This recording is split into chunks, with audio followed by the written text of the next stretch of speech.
स्वागत है आप सभी का। आप देख रहे हैं टोटल न्यूज, आपके साथ मैं हूं पंकज रौथेला। बड़ी खबर इस वक्त आ रही है दिल्ली से। कांग्रेस को लेकर जल्द खत्म होगा अमेठी सीट पर सस्पेंस। नामांकन की तैयारियां अमेठी में हो रही हैं। कल नामांकन का आखिरी दिन है और इधर कभी भी हो सकता है उम्मीदवार के नाम का ऐलान।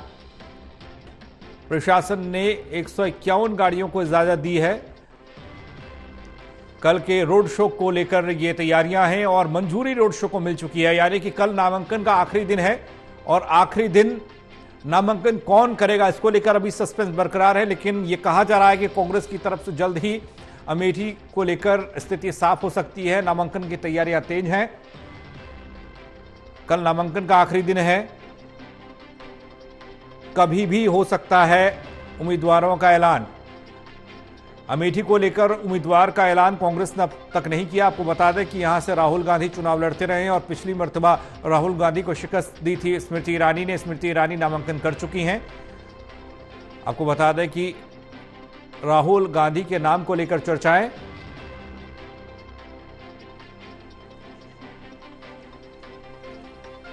कल रोड शो होगा, रोड शो की मंजूरी मिल चुकी है। प्रशासन ने 151 गाड़ियों को इजाजत दी है इस रोड शो के दौरान।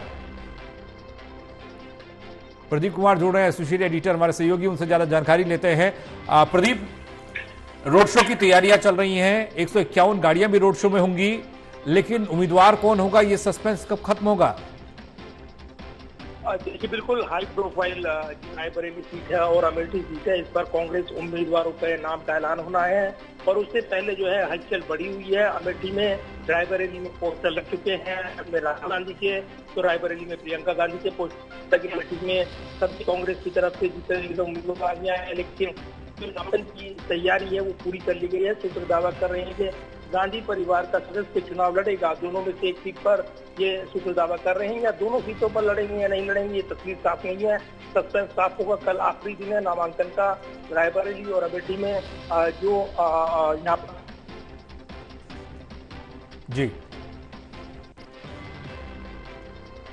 जी का कोई सदस्य चुनाव लड़ने की तैयारी में, और इसलिए एक रखनुमा टर्क वो भी तैयार किया गया है। एक रोड शो की तैयारी और उसके लिए परमिशन भी मिली है प्रशासन की ओर से, ये बताया जा रहा है। तो अमेठी में ये कयास लगाया जा रहा है कि राहुल गांधी संभव है कि अमेठी से नामांकन करें।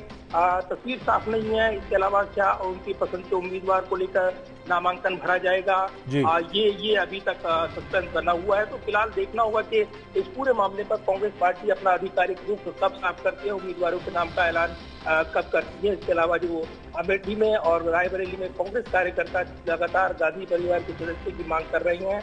वहां पर रथ जो तैयार हुआ है उसका पोस्टर लगाए गए हैं। तो आज रात कभी भी घोषणा हो सकती है आधिकारिक उम्मीदवार की, ये संभावनाएं हैं। निश्चित तौर पर एक बड़ा चुनावी मुकाबला अमेठी रायबरेली से निकल कर आएगा, क्योंकि उत्तर भारत की सीटें और कहीं ना कहीं पर नजरें लगी हैं कहीं कि गांधी परिवार का कोई सदस्य इस पर चुनाव लड़ेगा। प्रदीप, क्या कभी ऐसा भी हुआ है कि नाम का ऐलान पहले ना हुआ और सीधे जो उम्मीदवार है वो नॉमिनेशन के लिए वो पहुंचा हो?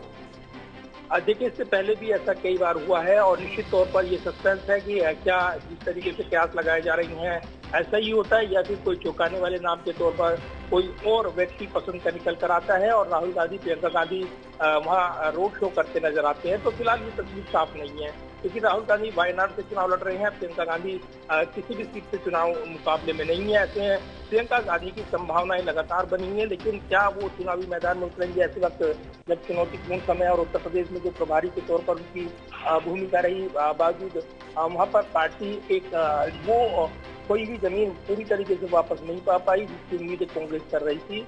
लिहाजा अमेठी और रायबरेली की सीट जो गठबंधन में जो 17 सीटें मिली हैं कांग्रेस को, वो सीटें उनको मिली हैं। लेकिन ये सभी संभवतः अगर एक संयुक्त गठजोड़ बनता, अगर बीएसपी भी इसमें शामिल होती, लेकिन ऐसा नहीं हो पाया और इसकी संभावनाएं यहाँ पर कम नजर आ रही थी। लेकिन जिस तरीके से कन्नौज से अंतिम समय में यहाँ पर अखिलेश यादव मैदान में उतरे हैं और उन्होंने ये बयान भी दिया था कि उत्तर भारत से ही रास्ता तैयार होता है पीएम की गद्दी का, तो ये इशारा उन्होंने कर दिया था। और जिन दोनों सीटों पर क्या गांधी फैमिली का कोई व्यक्ति चुनाव लड़े या नहीं, ये कयास लगाए जा रहे थे। और अब जो सस्पेंस बना हुआ है वो सस्पेंस कभी भी खत्म हो सकता है, तो फिलहाल तब तक कयास लगाए जाते रहेंगे, अटकलें लगाई जाती हैं। चुनावी टक्कर की बात करें, पर आज ही देखा रायबरेली के लिए दिनेश प्रताप सिंह का नाम बीजेपी ने अनाउंस किया। इससे पहले स्मृति ईरानी अपना नामांकन कर चुकी है, यानी कि मुकाबला कड़ा है। 2019 का चुनाव कोई भूला नहीं है, राहुल गांधी उम्मीदवार थे और किस तरीके से गढ़ में ही पटकनी मिली, उसको लेकर जो तैयारियां हैं, लोगों के बीच में पहुंचना है, देर नहीं हो रही। देखिए बिल्कुल, और ये देरी निश्चित तौर पर ये सवाल उठे थे, और जब इसका जवाब दिया था कांग्रेस महासचिव जयराम रमेश ने, तब उन्होंने कहा था कि 24 से 30 घंटे में वो ऐलान हो जाएगा। वो घंटे भी पूरे हो गए हैं लगभग, और ये वक्त बीत रहा है। तो अब जबकि कल का दिन बचा है, 3 बजे तक नामांकन होना है, इस बीच तैयारियां हो चुकी हैं, और ये कयास लगाए जा रहे हैं कि संभव है कि राहुल गांधी या प्रियंका गांधी में से कोई चुनाव लड़ता हुआ नजर आए। रायबरेली सीट काफी महत्वपूर्ण है, क्योंकि सोनिया गांधी अब राज्यसभा से निर्वाचित हो चुकी हैं राजस्थान से, तो ऐसे में ये सीट खाली है। तो उत्तर भारत की जिस जमीन की राजनीतिक जमीन की चर्चाएं होती है, उसमें अब गांधी फैमिली का वहाँ पर वर्चस्व नहीं दिखता है, और यही वजह है कि इन सीटों पर चुनाव लड़ाने को लेकर लगातार अटकलें लगाई जा रही हैं। तो फिलहाल सस्पेंस बना हुआ है, और आज ये कभी भी सस्पेंस खत्म हो सकता है या फिर सुबह तक तस्वीर साफ होगी।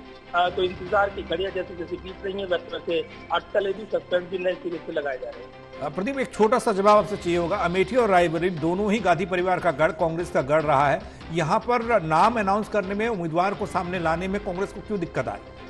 देखिए बिल्कुल दुविधा बिल्कुल साफ है, क्योंकि राहुल गांधी वायनाड सीट अगर वो छोड़ते हैं तो कहीं ना कहीं चुनौतीपूर्ण होगा, क्योंकि पीएम मोदी ने जिस तरीके से इशू बनाया था कि राहुल गांधी वायनाड से भी सीट छोड़ेंगे, और अमेठी से जिस तरीके से वो चुनाव हार गए थे 2019 में, लेकिन वो वायनाड सीट से चुनाव लड़े थे, वहाँ जीत गए थे।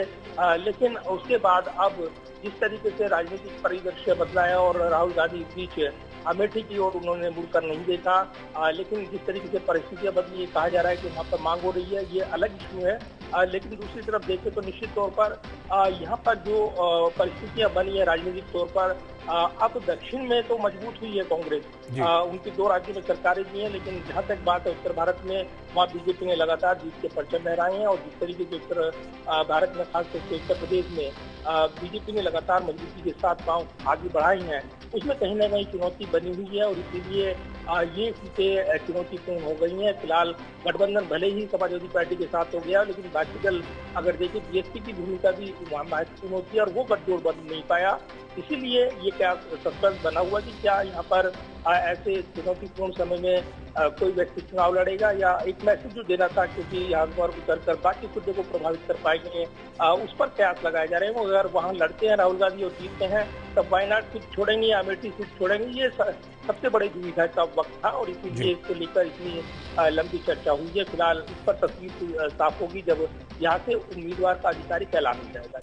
चलिए, नजर बनाए रखिएगा। प्रदीप आपके पास फिर अपडेट के लिए आएंगे। फिलहाल आपका बहुत शुक्रिया। तो कल नामांकन का आखिरी दिन है, और इससे पहले कांग्रेस का उम्मीदवार सामने आ जाएगा, ये कांग्रेस की तरफ से कहा जा रहा है। लेकिन अभी तक ये इंतजार ही है, सस्पेंस खत्म नहीं हुआ। क्या राहुल गांधी अमेठी से चुनाव लड़ेंगे एक बार फिर से, या फिर कोई और चेहरा होगा, इस पर नजर बनी रहेगी।